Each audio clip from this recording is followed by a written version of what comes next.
So ito na yung update sa ano natin, sa ginawa ulit natin na 4GB1. So nabuo na lahat, yung palyado natin is okay na, so goods na siya after natin mabuksan, no? So, okay na. Ito is i-break in pa rin natin, pero sa ngayon is umandar na yan. Tingnan natin.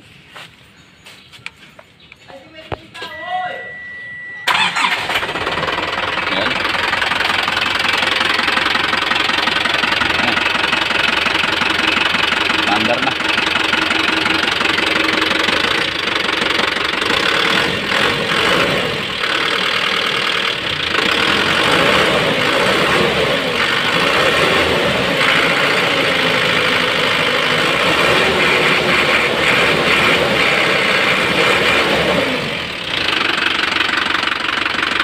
So, i-break in pa rin natin to